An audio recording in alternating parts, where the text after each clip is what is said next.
ನಮಸ್ಕಾರ ಸ್ನೇಹಿತರೆ, ನಿನ್ನೆ ತಾನೇ ಮಕರ ಸಂಕ್ರಾಂತಿ ಹಬ್ಬ ಮುಗಿತು.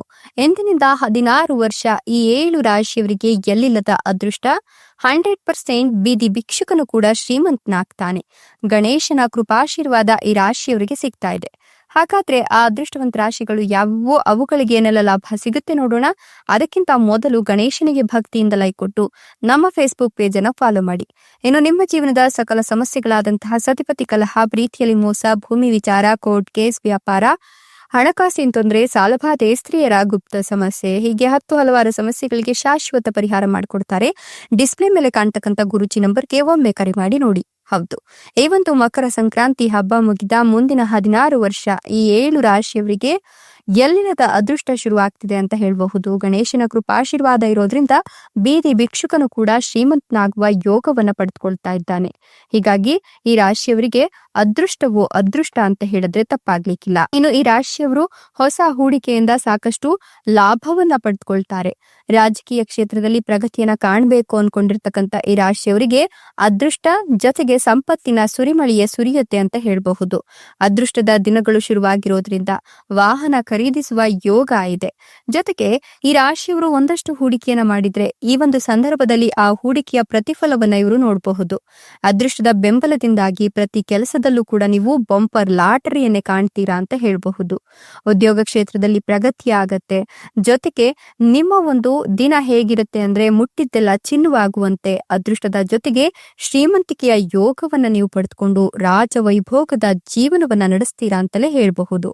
ಮುಂದಿನ 16 ವರ್ಷ ಏನಿದೆ, ನೀವು ಎಲ್ಲಿಲ್ಲದ ಮಹಾ ಅದೃಷ್ಟವನ್ನ ಪಡೆದುಕೊಳ್ತಾ ಇರೋದ್ರಿಂದ ಭಿಕ್ಷುಕನಿದ್ರು ಕೂಡ ಅವನು ಶ್ರೀಮಂತನಂತೆ ರಾಜವೈಭೋಗದ ಜೀವನವನ್ನ ನಡೆಸ್ತಾನೆ.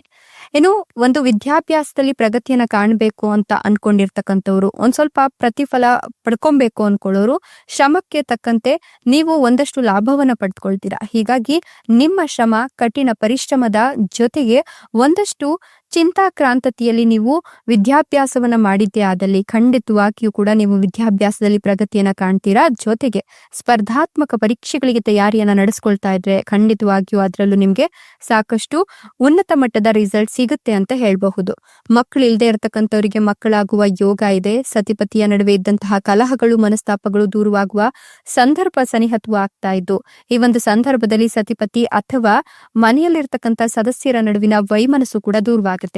ವಿದ್ಯಾಭ್ಯಾಸಕ್ಕಾಗಿ ನೀವು ವಿದೇಶದಲ್ಲಿ ಪ್ರಯತ್ನಗಳನ್ನ ನಡೆಸ್ತಾ ಇದ್ರೆ ಖಂಡಿತವಾಗಿಯೂ ಕೂಡ ಒಂದಷ್ಟು ಪ್ರಭಾವಿ ವ್ಯಕ್ತಿಗಳ ಸಹಾಯದಿಂದ ನಿಮ್ಗೆ ವಿದ್ಯಾಭ್ಯಾಸದಲ್ಲಿ ಪ್ರಗತಿಯಾಗತ್ತೆ.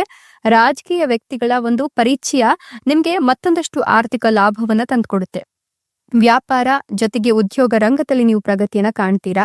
ಇನ್ನು ಒಂದಷ್ಟು ಹೂಡಿಕೆಗಳಿಂದ ಲಾಭವನ್ನ ಪಡೆದುಕೊಳ್ಳೋದ್ರಿಂದ ಭವಿಷ್ಯದಲ್ಲಿ ನೀವು ಯಾವುದೇ ರೀತಿಯ ತೊಂದರೆ ತಾಪತ್ರೆಗಳನ್ನ ಎದುರಿಸುವ ಅವಶ್ಯಕತೆ ಇರೋದಿಲ್ಲ.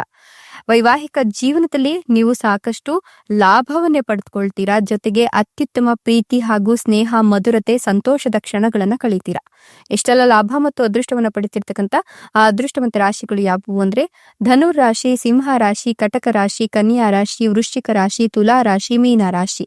ಇವುಗಳಲ್ಲಿ ನಿಮ್ಮ ರಾಶಿ ಇದ್ದರೂ ಇಲ್ಲದಿದ್ದರೂ ಜೈ ಗಣೇಶ ಅಂತ ಕಮೆಂಟ್ ಮಾಡಿ. ಧನ್ಯವಾದಗಳು.